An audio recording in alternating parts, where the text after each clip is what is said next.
Bonsoir à tous. Vous ne me connaissez toujours pas, mais je me suis permise de vous parler ce soir, ce matin, ce soir ou ce matin, dépendamment de l'heure où vous écouterez ce podcast. La dernière fois qu'on s'est parlé, on en était aux multitudes de raisons pour lesquelles on serait tenté de fuir la solitude. La première, elle est pesante. La seconde est le fait de ne pas se sentir bien dans sa peau. Et celle-ci a bien plus de raisons d'être que de recettes pour faire du pain. Ne pas se sentir bien dans sa peau, ce n'est pas se réveiller un matin et bouder son boulot. Ce n'est pas non plus les sautes d'humeur, agressives ou non. Non plus les moments de tristesse inévitables de la vie.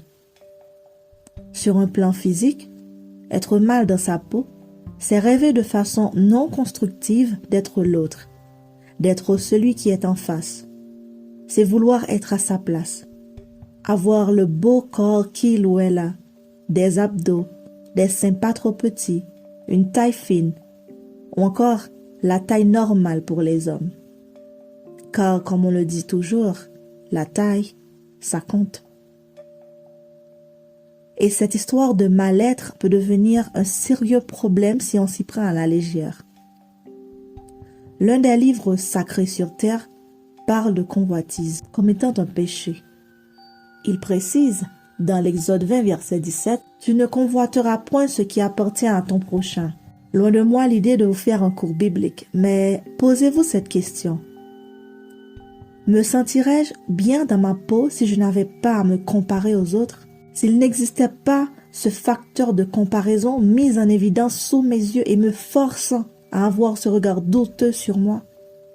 Il est à rappeler qu'on est ici sur un plan physique, matériel. Pour aller plus loin, ou pour être plus près de vous, parlons de l'adolescence, car adolescents nous avons tous été. Il existe une pratique, une bien mauvaise d'ailleurs, qui est le refus d'acceptation que l'on observe chez les adolescents. Pour des raisons diverses et variées, on en retrouve qui se battent contre avec des moyens peu orthodoxes, en allant à l'excès, et ceci dans le plus grand secret vis-à-vis de leurs parents, soit parce qu'ils ou elles se reprochent de ne pas avoir le bon type de cheveux, pas assez longs, pas assez courts, un peu trop lisses, trop frisés, trop secs, trop noirs, blonds, roux, et le soleil se lèverait et je serais encore là à vous citer des reproches que les ados se font. Mais là où ça dérange le plus, parce que, évidemment, avec autant de reproches, certains ados ne sont pas calmes du tout. Mais là où ça dérange encore plus, c'est quand l'ado ne grandit pas. Il stagne. Je m'explique. Ce n'est pas que les années ne passent pas et qu'il se retrouve comme physiquement bloqué dans le temps. Bon Dieu, non. On n'est pas dans une série de science-fiction. Bien que ça aurait peut-être été bon pour lui, car ainsi, il aurait eu le temps de guérir et de vraiment grandir. Je vous parle ici de gens, de personnes arrivées à l'âge adulte et qui ont fait le voyage avec leurs démons. Toutes ces choses qu'ils se reprochaient, qu'ils reprochaient au ciel, à la terre, à leurs parents et même à l'autre qu'ils trouvent meilleur qu'eux. Et évidemment, quand on devient adulte, on a des responsabilités. Ce n'est plus la vie de gosse qui se chamaille tout le temps, et pour n'importe quoi. Il n'y a plus les parents compréhensibles. Les parents sont toujours là, bien sûr, et ils vous aimeront toujours. Mais étant adulte, ce n'est plus la même attention. Et il se pourra que vous viviez toujours sous le même toit, mais vos sautes d'humeur ne seront plus appréciées de la même manière. Et ça, c'est pour les plus chanceux, car il y en a qui n'ont pas eu le soutien de leurs parents. Et dans le cas où vous vivez seul ou avec votre conjoint, vous aurez peut-être l'impression de ne pas avoir de soutien. Vous aurez peut-être l'impression que personne ne vous comprend. Et vous pouvez sombrer dans la dépression.